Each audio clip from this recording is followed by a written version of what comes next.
Hi, everyone. Welcome. This is Rusty Gaylord. I'm happy to be with you again today. Wednesdays at noon Pacific time, we have Fork in the Road. This is a conversation about the decisions you make in life. Oftentimes, we come to this place in life where we feel like we have a choice. We can go this way or that way. And this is a conversation with people who have made choices in their lives that are, in retrospect, they look back and they realize these were choices that were significant. And you can capture these moments, these fork in the road moments, when they show up in your life, or you can create them.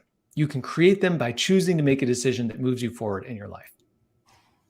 Today, I'm super happy to have Chuck Garcia with us.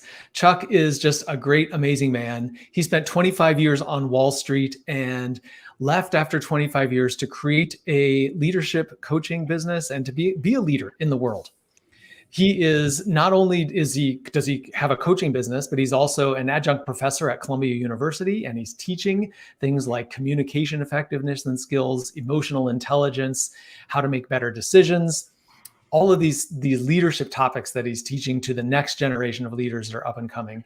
He also has a great podcast called A Climb to the Top, which is also the name of his book. And his podcast is great. He's had guests on there like Grant Cardone and Evan Carmichael. He's had me on there, which was a great conversation. That's how I met Chuck, and I'm super happy to have him with us here today. So Chuck, welcome. Oh, thank you, Rusty. It's great to be here and delighted to be collaborating with you again. Oh, well, likewise. It's great to be here together. So let's jump in, Chuck. I know we had a chance to connect for a few moments before we went live here, but what I like to do is start with what is one of those fork in the road decisions that you've had in your life that has made a difference, and give us a little bit of the background about what was going on, how you came to that point in life, and what the decision or what the new change in direction was for you. No, I'd be delighted to, Rusty. Well, to put it into context, I think the best way to understand that is, and I'll get to this as quickly as I can. When you graduate from college and you major in something, I majored in finance for one reason. I wanted to go to Wall Street. It's all I ever wanted to do, and I did. But when you go to Wall Street, what you think about is who are the companies that dominate an industry of which you're interested in the subject matter. And what you know are names that you see in the newspapers and on television. And what you think about are the big banks and the big money managers. So my path to Wall Street was very much driven by working right out of college, being recruited by one of those large banks. What I didn't know, and what college didn't teach me, is the entire landscape of what exists beyond the names that are obvious to us, but what we don't know is behind them. So the best decision, I've made two wonderful decisions, maybe by luck or by happenstance. And the first one that I made is, even though I started my career in a very large financial services company that everybody would know, I joined or decided to join this teeny company that no one ever heard of. And when I told my friends that I'm leaving the big bank and I'm going to join this company, people said, "What, are you crazy?" And they said, "What's the name of the company?" And first I said, "Well, before I tell you the name of the company, I am honored to say I'm the 190th employee." "What, are you crazy? You're leaving the big machine to be the 190th employee?" And then I mentioned the name of the company is called Bloomberg. And they all said, "Who? What? Where is that?" Now, it just so happens it was around the corner from a store in New York called Bloomingdale's. So there was a bit of confusion. And when I explained who this organization was, they said, "All right, good luck to you." Well, looking back, as employee less than 200, I left the company 14 years later, and there were 8,000 employees. And now, 30 years later, there are 20,000 employees, and I'm an executive coach back there.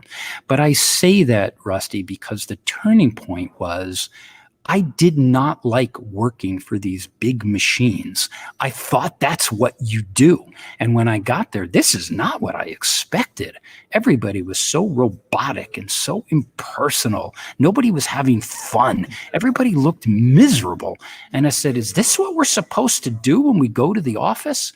And then just by happenstance, I knew somebody who led me to this company, and Mike Bloomberg had me at hello.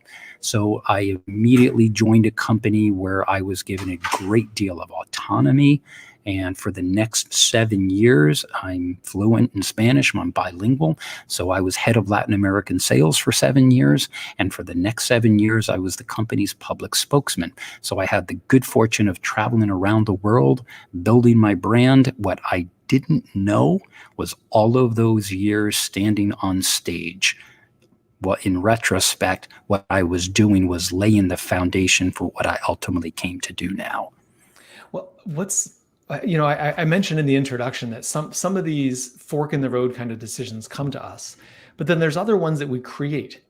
And I'm hearing in this that you created this decision for yourself, that you recognized that where you were was not a good fit for you. Correct. And you wanted something else. So you created the opportunity to go find that. And And that's a fair thing. I think a lot of us, while I may say, hey, I was lucky, I was just the right guy at the right time, I think when we look back at our careers, they tend to be more strategic and intentional than sometimes we give ourselves credit. And I think in the case of even in Bloomberg and my career change, even within the company, I became a spokesman for the company because the company was evolving in incredibly rapid ways. And I had done the job that I was in for many years, and I wanted to do a change. I had the opportunity to move to São Paulo, Brazil, to open our office, which I didn't want to do. And when I said, I really don't want to do that job, I want to do something else, within a matter of 5 seconds, I had a new job description. And that's to get out into the world, step on stage, and start talking. So, and start moving people to our cause. So your point is a good one. These are created really at the intersection of opportunity and preparation, because I think in many ways we are preparing for events by which we aren't able to see, but when they present themselves, if we've done all the right things, we've put ourselves in a position of success and a position of choices. And I think that's where I was at that turning point. I had established the credibility and the respect that I think gave me the power of choice. And I think for our listeners, that's the biggest thing that I can impart.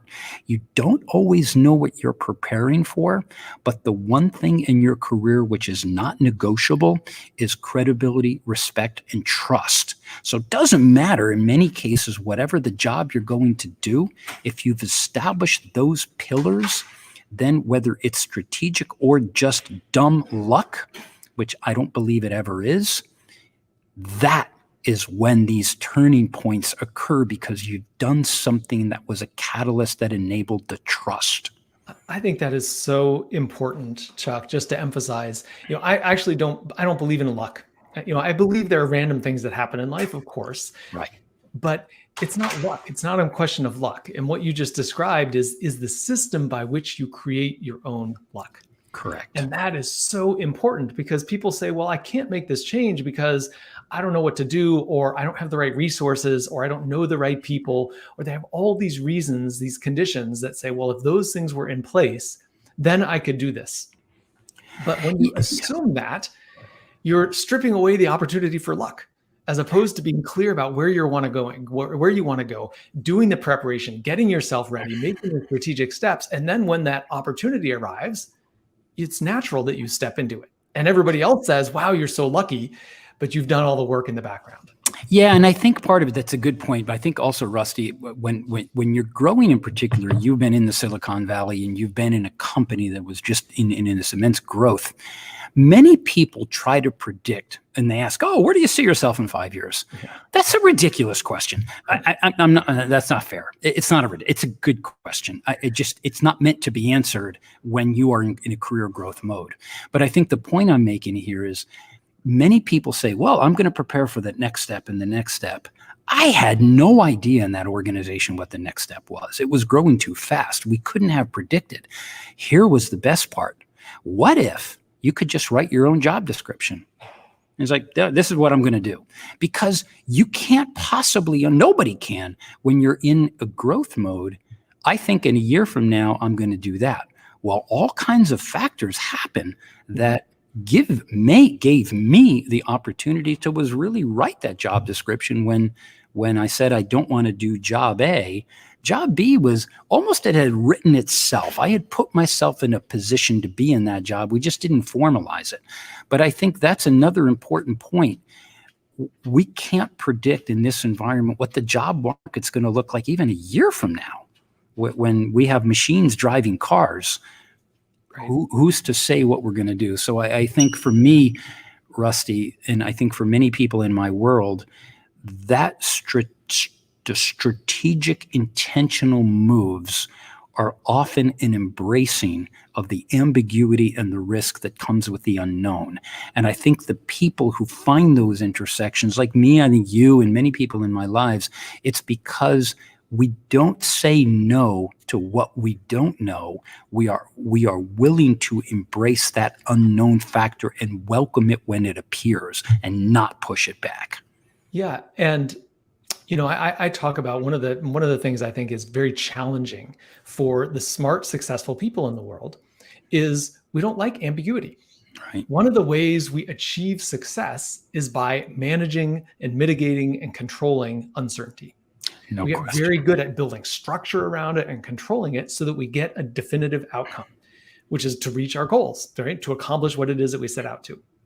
Yeah, and when I stepped into that new job as public spokesman, there was no job description. There was not even beyond a 10-second discussion. It was almost like a head nod, go out and do that. And you did not sit in front of Mike Bloomberg and say, well, what am I supposed to do?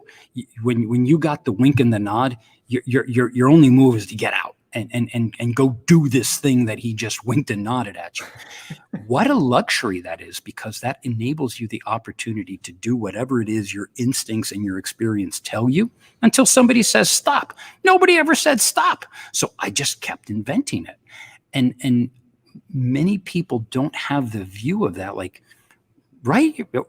Yeah. You didn't get picked for a TED Talk? Give your own TED Talk. You don't know how to write a book? Why don't you just start writing it and see where it takes you? What do you have to lose? Find a good editor. He or she will help you. So I think this is for us, and I think for many of us that host these kinds of shows, what we try to do in our life's mission is not something that can be rooted in any kind of technical standard.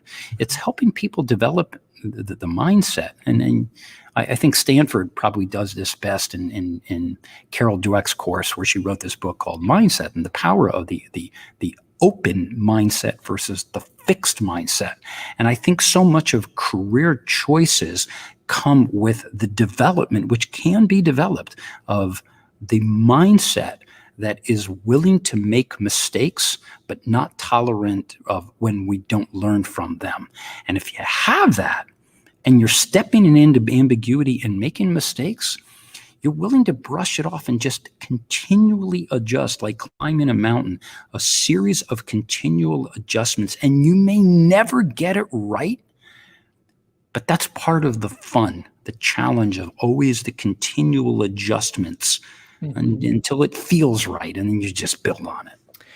So, that embracing of the ambiguity, the growth mindset, the willingness to try something and adjust and learn from it and all of that, it's easy to talk about that from this side of the decision. It is. But on the other side of the decision, before you've made the decision, when you're looking ahead at it, that's often when the fear is greatest. Yeah. When the uncertainty is the greatest. You don't know, gosh, is this going to work out? What if I fail? What if? We were talking about that earlier. Right. It drives you crazy. People lose sleep over that.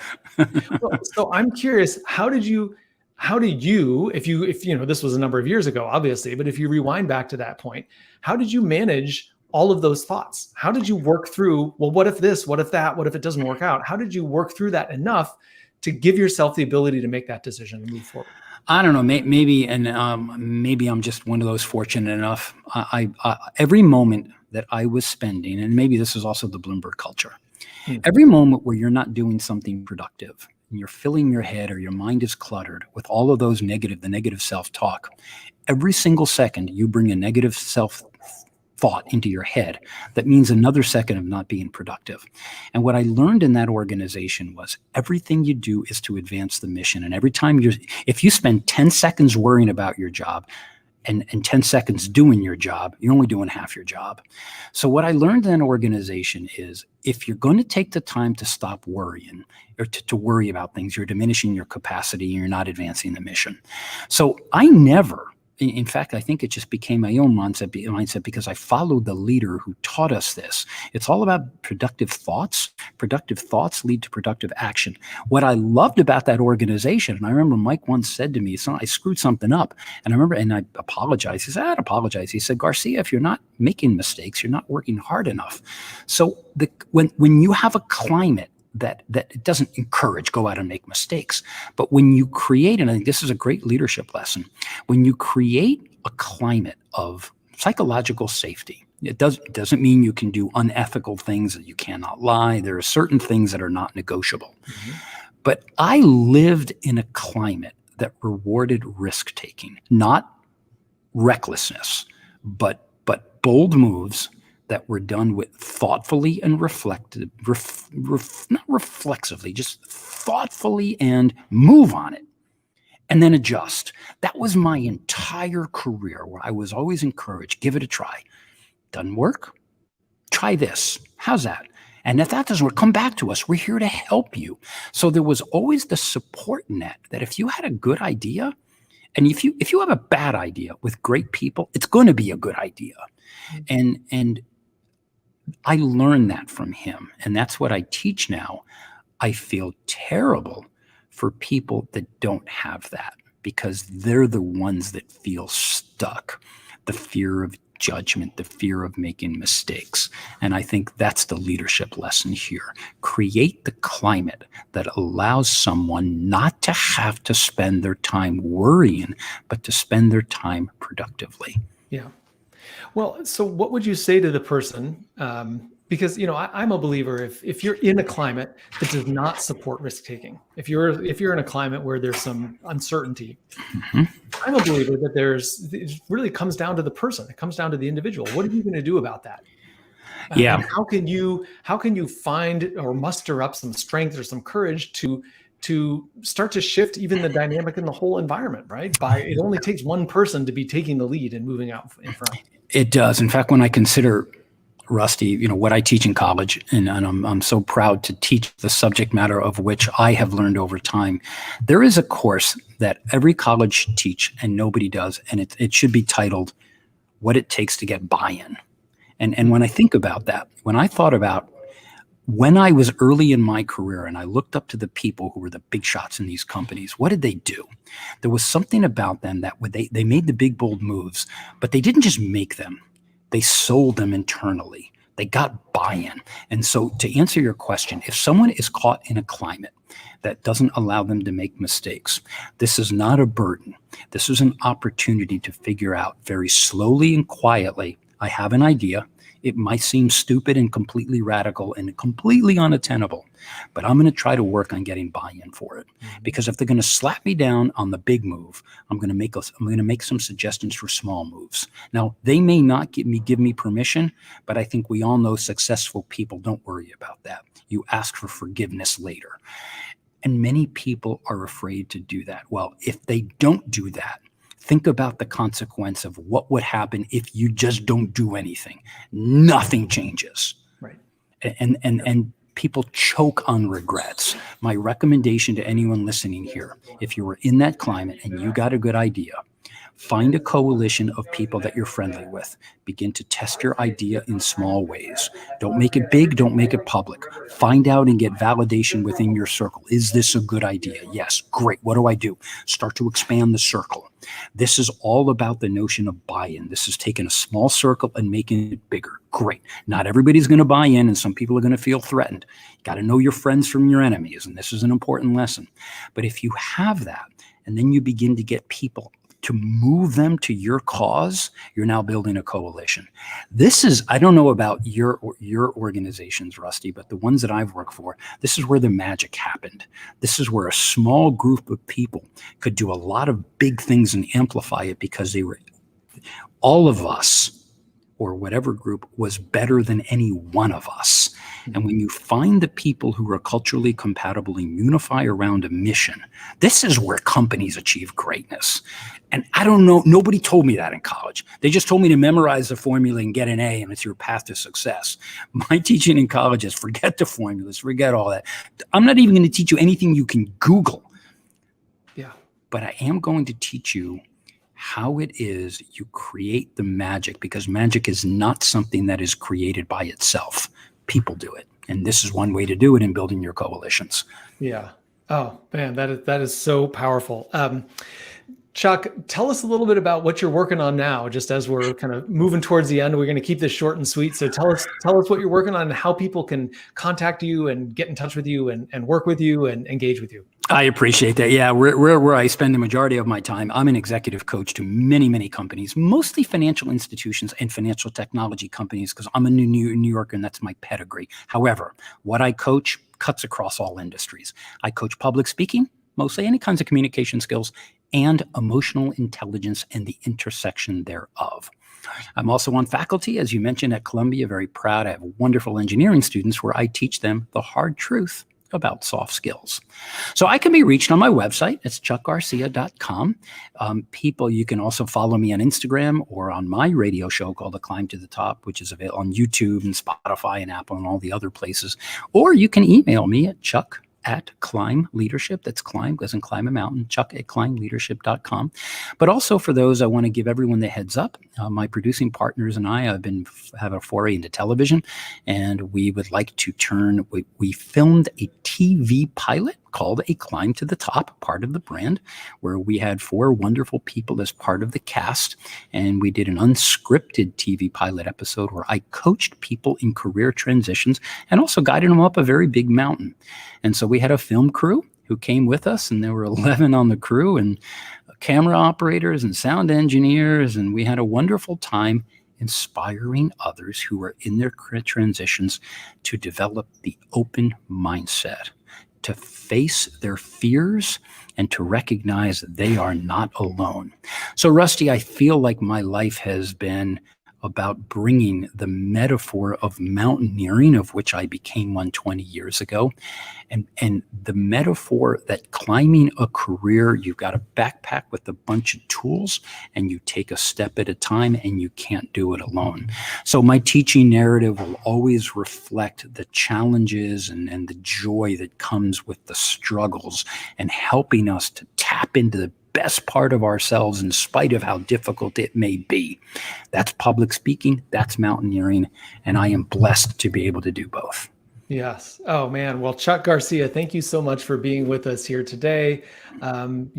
ChuckGarcia.com, Chuck at Climb Leadership. Climb Leadership. Thank you. Chuck at ClimbLeadership.com. And of course on social media. So thank you, Chuck. It's been great. Thank you for sharing with us your fork in the road decision, how you navigated that, and just some great wisdom here along the way. So my pleasure, Rusty. It is an honor to be on your show, and I thank you very much for the opportunity to be able to speak to your audience. Great. Thanks, Chuck. You bet. Take care.